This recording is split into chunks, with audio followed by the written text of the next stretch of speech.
Discuss कर रहा था, आप होमोजीनियस डेटाबेसेस को भी देख सकते हैं। तो ये होमोजीनियस डेटाबेसेस में किस तरह से ग्लोबल यूजर्स जो हैं वो डिस्ट्रीब्यूटेड डेटाबेसेस को एक्सेस कर रहे हैं होमोजीनियस के अंदर।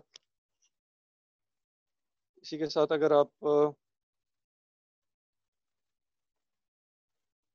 इसको देखें तो इसमें किस तरह से आपके पास एक लोकल यूजर भी आ रहा है। तो डिफरेंटली वो एक्ट कर रहे हैं, तो वो आपके पास लोकल यूजर भी आ सकते हैं, ग्लोबल यूजर भी आ सकते हैं। लोकल यूजर्स जो आपके अपने डेटाबेस सिस्टम है वो उनसे जाकर इंटीग्रेट करेगा। ग्लोबल यूजर्स आपके डेटाबेस को बाहर से, आपके जो शेयर्ड डेटाबेस सिस्टम है, मैनेजमेंट सिस्टम है, बाहर से आकर आपको आके एक्सेस कर रहा है। फॉर एग्जांपल, एक जो आपके पास बैंकिंग सिस्टम है उसका एक शेयर्ड डेटाबेस मैनेजमेंट सिस्टम है, डिस्ट्रीब्यूटेड डेटाबेस मैनेजमेंट सिस्टम है। उसमें मैं और आप सारे के सारे जितने भी हैं वो एज अ लोकल यूजर्स नहीं है, वो आपके ग्लोबल यूजर्स हैं जो कि उस बैंकिंग सिस्टम के अपने डिस्ट्रीब्यूटेड डेटाबेस मैनेजमेंट सिस्टम को यूटिलाइज कर रहे हैं। जैसा आप और मैं जो है वो बैंकिंग सिस्टम को ऑनलाइन यूज करते हैं, या अपने पास आप बैंक की एप्लीकेशंस जो है वो इंस्टॉल करके वहां से ट्रांजैक्शन परफॉर्म करते हैं। अब लोकल यूजर्स क्या हो गए कि वो हर एक साइट के ऊपर, जैसे कराची के अंदर जो एम्प्लॉयज बैठे हुए हैं वो उस सिस्टम में बैठे हुए हैं और वो सिस्टम के अंदर हैं। दूसरा, लाहौर में अपने जो है उनके एम्प्लॉयज बैठे हुए हैं, वो एम्प्लॉयज वो सारे लोकल यूजर्स हैं। तो वो local users as a local user act करेंगे, तो वो किस तरह से होमोजीनियस इंटीग्रिटी परफॉर्म कर रहे हैं। तो इसमें यह है कि फिर आपके पास हर एक साइट का फिर डिफरेंट, आइडेंटिकल नहीं होगा, non identical database management system होगा जो कि उनको वो यूटिलाइज करेगा इन अ हेट्रोजीनियस डेटाबेस मैनेजमेंट सिस्टम। दोनों की अपनी अपनी जो है वो फंक्शनैलिटी है, दोनों के अपने अपने एडवांटेजेस हैं। अभी जो हम बात कर रहे थे पार्शियली मल्टी डेटाबेसेस की, जिसमें आपने फेडरेटेड, नॉन फेडरेटेड को पढ़ा, और फेडरेटेड के अंदर आपने लूज इंटीग्रेशन और टाइट इंटीग्रेशन को स्टडी किया। तो उसमें जो आपके पास पार्शियली मल्टी डेटाबेस सिस्टम है, वो आपके पास क्या चीज़ है बेसिकली। डेटाबेस जिसमें आपके पास साइट जो है वो मेंटेन कर रही होती है कंप्लीट एटोनॉमी, उसके अंदर कंप्लीटली एटोमिसिटी होती है, वो कंप्लीटली उसको ऑटोमेट कर रहा होता है चीज़ों को।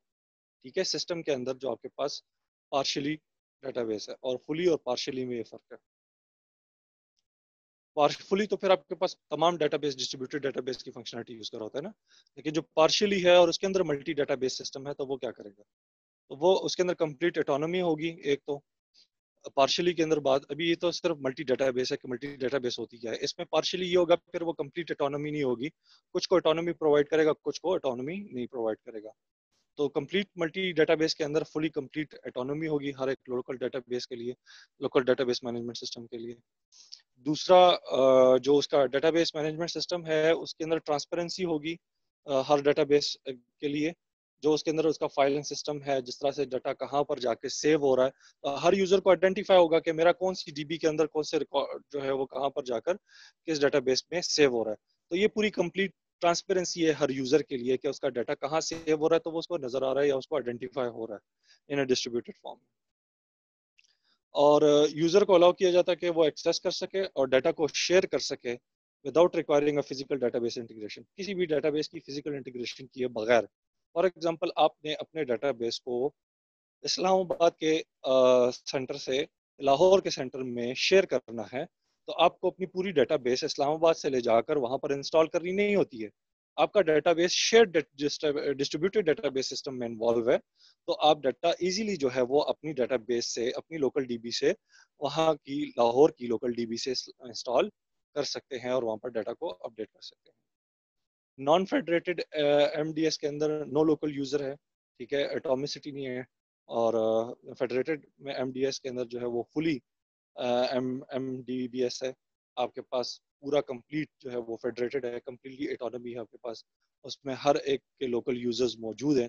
फेडरेटेड के अंदर, नॉन फेडरेटेड के अंदर लोकल यूजर्स मौजूद नहीं होंगे। अभी जिस तरह आपने पहले देखा कि किस तरह इसमें लोकल यूजर्स मौजूद थे, तो फेडरेटेड के अंदर आपके पास लोकल यूजर मौजूद नहीं होंगे, सॉरी, नॉन फेडरेटेड के अंदर लोकल यूजर मौजूद नहीं होंगे।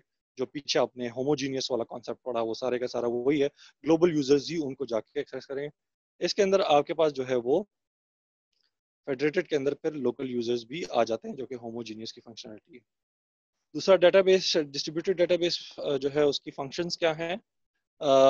इसमें डिस्ट्रीब्यूटेड डेटाबेस के जो है वो एटलीस्ट जो फंक्शन हैं उनके, उसमें से सबसे पहले है कि एक्सटेंडेड कम्युनिकेशन सर्विसेज है। आपके पास डाटा जो है वो एक्सटेंडेड फॉर्म में चला गया। हर एक के पास अपनी कम्युनिकेशन सब्जेक्टिव है। वो ये नहीं है कि सेंट्रलाइज सिस्टम से जाके कम्युनिकेट परफॉर्म करेगा। आपका डेटाबेस कम्युनिकेशन जो है वो डिस्ट्रीब्यूटेड हो चुका है तो आपकी कम्युनिकेशन जो है उतनी ही ज़्यादा रिलायबल होगी। दूसरा, एक्सटेंडेड डाटा डिक्शनरी, आपके पास हाई फेम में डाटा डिक्शनरी मेंटेन हो रही है। ग्लोबली जाके आपका डाटा जो है वो डिफाइन हो रहा है, स्टोर हो रहा है, और डाटा अबाउट डाटा जो है वो आपके पास वेरीफाई हो रहा है ग्लोबली। दूसरा, डिस्ट्रीब्यूटेड क्यूरी प्रोसेसिंग परफॉर्म हो गई है कि आपके पास ये नहीं है कि आपने डाटाबेस, एक सिंगल डाटाबेस को जाके एक्सेस करना है। आप डिफरेंट डाटाबेसेस में अपना काम कर सकते हैं ना। फॉर एग्जांपल, अगर आप एक ट्रांजैक्शन एक डेटाबेस से कर रहे हैं तो आप दूसरी सिटी में जाके उसके दूसरी सिटी के डेटाबेस से सिस्टम में जाके लॉगिन होकर वहां से डेटाबेस की प्रोसेसिंग परफॉर्म करें। तो आप कुछ काम एक साइड पे कर रहे हैं, कुछ काम दूसरी साइड पे कर रहे हैं, तो चीजें आपके पास डिस्ट्रीब्यूटेड क्यूरी प्रोसेसिंग परफॉर्म होगी। दूसरा, एक्सटेंडेड कंकरेंसी कंट्रोल्स हो गए। कंकरेंसी कंट्रोल्स क्या हुआ कि आपके पास हर एक की अपनी लोकल डीबी इंस्टॉल होगी, तो दूसरी तरफ से आने वाले डिस्ट्रीब्यूटेड डेटाबेस की जो कंकरेंसी है वो मेंटेन हो जाएगी थ्रू फिजिबल सिचुएशन। अब कंकरेंसी वही होती है जहां आपके पास जो है वो डाटा डिस्ट्रीब्यूटेड फॉर्म में हो। ये हम ऑलरेडी पीछे पढ़ चुके थे, आपको मैंने बताया था। और कंकरेंसी फिर आपके पास वही चीज होती है कि आप फॉर एग्जांपल एक ट्रांजैक्शन परफॉर्म कर रहा है एक लोकल यूजर, तो उसी टाइम पे ग्लोबल यूजर भी आ जाते हैं, या फिर किसी और लोकल यूजर्स के साइट से जो है वो डाटा आपके पास एक्सेस हो रहा है, तो फिर आपकी ट्रांजैक्शन की कंकरेंसी होती है। तो डिस्ट्रीब्यूटेड फॉर्म में फिर ये चीजें काफी ज्यादा कंट्रोलेबल हो जाती हैं अगर वो सेंट्रलाइज नहीं है।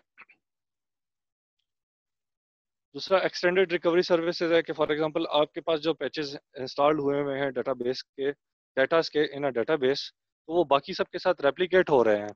वो ये नहीं कभी एक के पास डेटाबेस, ये एक सिमिलर डेटाबेस सबके पास मौजूद है, तो वो एक के पास जो अपडेशन क्रिएट होगी है because of some failure he और she can lost her data. If any user can lost her और his data, so he can access the replicas, a fragmented replicas from other sites that DBs।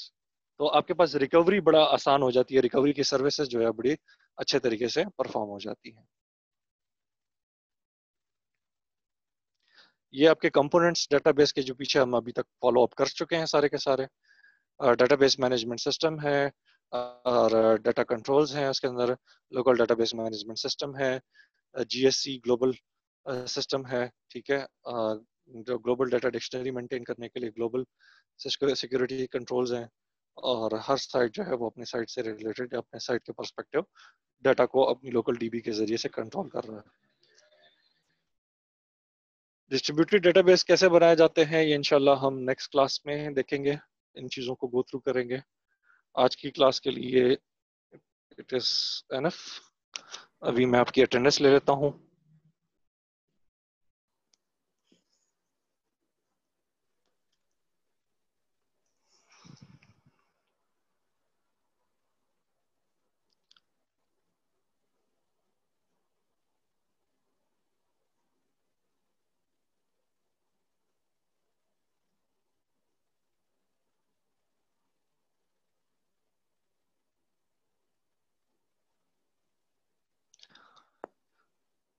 ठीक हो गया, आपकी attendance हो चुकी है। किसी का कोई क्वेश्चन तो नहीं है?